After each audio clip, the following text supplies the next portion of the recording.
Hi friends, I just wanted to come live to you guys because I have gotten a lot of texts today and some phone calls and some messages. For those of you who live locally, you know that we had a tragedy here in one of our suburbs of my community, and it's been rough for a lot of people, and so a lot of people have been reaching out to me, which is kind of crazy. But for those of you who don't know, because I have friends all over the country, yesterday a vehicle drove through an after-school program building, and 4 young lives were taken. An 18-year-old, I believe it was 2 8-year-olds and a 7-year-old. I may have that backwards. Sorry if I'm wrong. My mind is a jumble. There's another little girl in the hospital fighting for her life. People who were injured. And people have been reaching out to me because they're like, oh, I'm sure this has drug up lots of emotions for you. And it has, but it's totally not. None of this is totally about me, and it doesn't make me grieve again. But what it does do, I wanted to share with you all, because I'm sure somewhere out there, some of you are connected to some of these people. And I think it's super important to share with you because many of you have known I lost a child 6 years ago. She was 26. She wasn't a little child. She was 26, but she was still my child. But what it does do for me is it makes me think about what those parents are going through. It makes me remember how I felt in those initial days, because those are the days of hell. Those initial days, that first year, that second year, those first few days are horrible. And my first thought this morning was, literally as soon as I opened my eyes this morning, my first thought was, oh my gosh, these parents are waking up this morning with the thought that they're never going to see their babies again. And it's the first morning they're going to wake up with that thought. And they're going to wake up with that thought every single morning for the rest of their lives. That's the hard part, you guys. Your baby doesn't die. Your kid doesn't die once. They die every single morning that you wake up. Every single morning. It's your waking thought. And so that's what I thought of this morning, were those parents, because that's a rough morning, that first morning. I'm not saying you ever get used to it. It's always rough. You just learn, the load's always heavy. You just learn how to carry it better, and you learn how to balance it better, I guess I should say.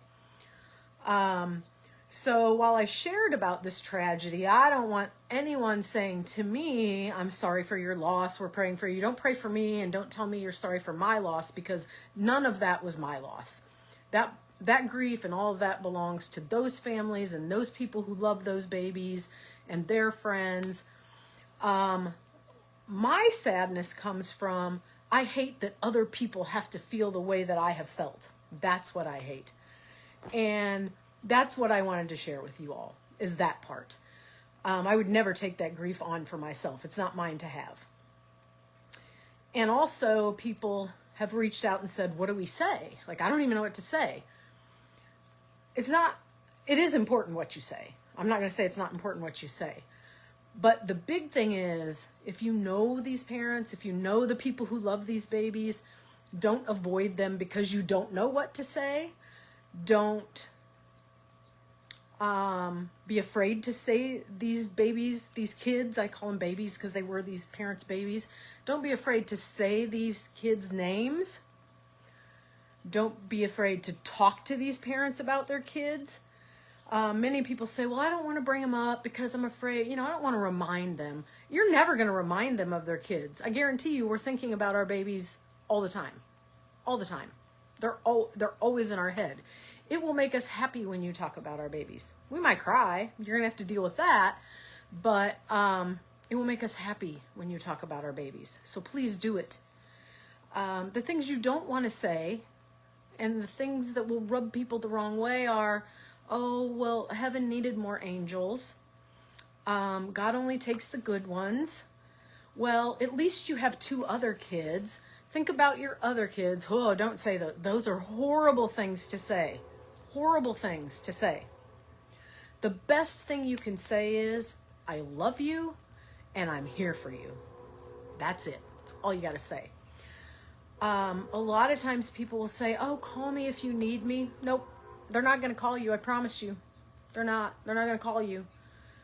Whatever it is you want to do, make food, buy toilet paper, take paper towels, take a card over, drive over and give them a hug, send a card, whatever it is you want to do, you want to help by going and cleaning the bathroom, whatever, go do it. Just go do it. Don't wait for them to ask, because they're not going to ask, because you don't know what you need. You are walking through life you don't even know what's going on at that point. I promise you, you don't. You're just walking through life in a fog. And that happens, it's a year. I remember the day the fog kind of lifted, and it was over a year. So, I just think it's really important for those people who know these parents to really know those things, because, gosh darn, it breaks my heart that I know that these people are feeling this way now, and it's so horrible. And I didn't lose my daughter in the way that these people lost their babies. They got that surprise call that they never expected. My daughter was sick, so I kind of knew it might happen. So my situation was different. And I'm not saying it wasn't tragic. I'm just saying it was different. I have friends who lost their babies the same way. And so they know that kind of pain. I don't. It's different. Everybody's is different. But the hole in your heart that you have is always the same. It's always there, and it's always missing.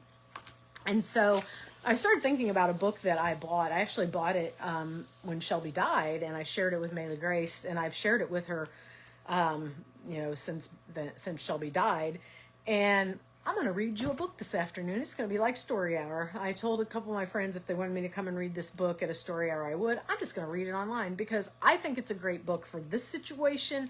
And I read it again today, and I hadn't read it in a while. And I was like, oh my gosh, this is a great book for our world right now.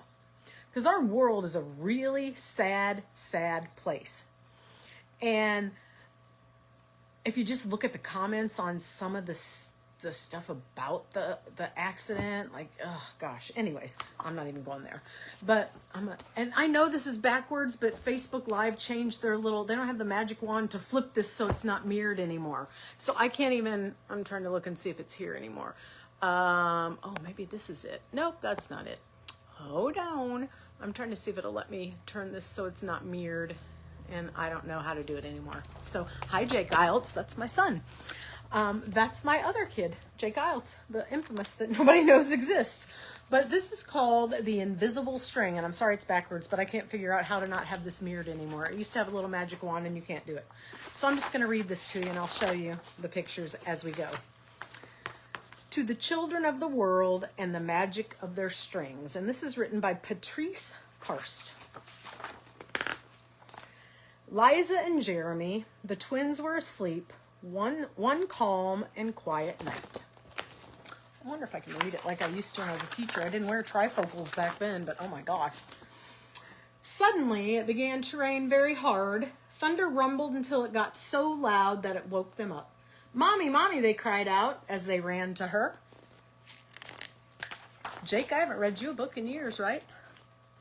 Don't worry, you two. It's just the storm making all that noise. Go back to bed. We want to stay close to you, said Jeremy. We're scared.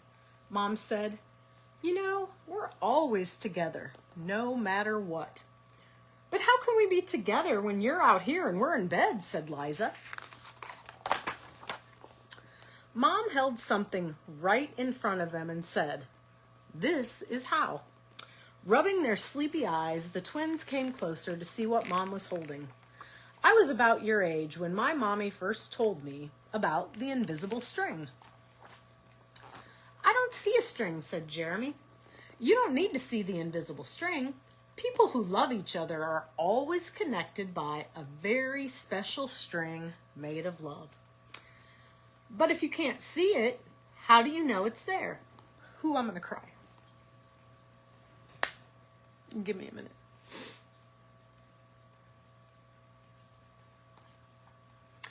But if you can't see it, how do you know it's there? Asked Liza. Even though you can't see it with your eyes, you can feel it with your heart. And you know that you are always connected to everyone you love. Oh, my battery's low. When you're at school and you miss me, your love travels all the way along the string until I feel it tug at my heart. And when you tug it right back, we feel it in ours, said Jeremy. Does Jasper the cat have an invisible string? Liza asked. She sure does, says Mom. And best friends like me and Lucy? Asked Liza. Best friends too. How far can the string reach? Anywhere and everywhere, said Mom. Would it reach me even if I were a submarine captain deep in the ocean? Said Jeremy. Yes, Mom said, even there. Or a mountain climber? Even there. A dancer in France? Even there. A jungle explorer? Even there. How about an astronaut out in space? Yes, even there. Then Jeremy quietly asked, can my string reach all the way to Uncle Brian in heaven?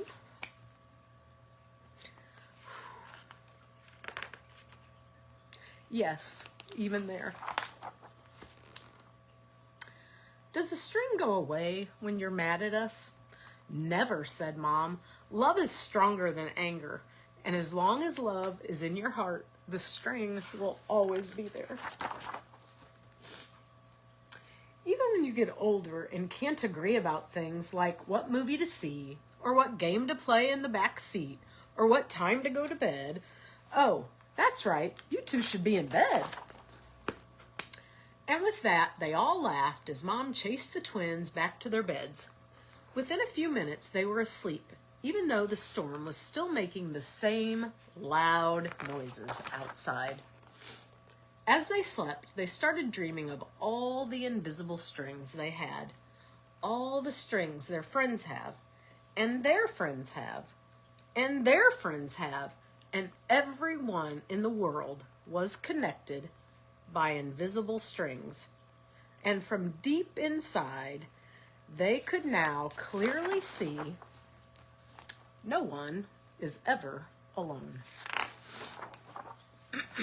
Whew. And at the back of this book, there's a note that the author leaves, and I love the last couple of paragraphs of this, and so I want to read it to you. And this is what she says. We live in tumultuous times, to say the least, but what affects one of us affects the whole of us. One of my greatest hopes is to see world leaders coming to the realization that we are ultimately one family. I know that can happen because love really is powerful, and the invisible string is the realest thing there is. It transcends time and space, reaching across the planet and beyond. Where all of our invisible strings intersect, we find ourselves in the real World Wide Web that collectively forms the nest that holds us close. The more love, the more invisible strings, and the more strings, the stronger our invisible web. My vision is that one day every child on earth will be comforted by knowing of their own invisible strings. One heart at a time, I believe that day will come sooner than we realize. To that end, if you feel moved by your invisible strings, please tell others. With all of my heart and all that I am, and wherever in the world this book has found you, I send love from the end of the invisible string over to you. Whew, that's a hard one. So I loved sharing that book with Maylee Grace about her mom. And I wanted to share that with you because it's so hard when people leave us. because we don't feel like we have that connection anymore. And I love that book because it lets us know that we still have that invisible string that still connects our heart to the hearts of those people that we love. So to all of you, because if you're watching me, then I must love you somehow or you wouldn't be on my Facebook page. So to everyone in Chatham, everybody who loved those babies, I'm so sorry that you all have to feel this. And to all my friends who checked in on me, thank you, but I am okay. I'm just praying for all of them. And I hope it was okay that I shared this book with you all. Jake Ielts, I love you. Bye-bye, you guys.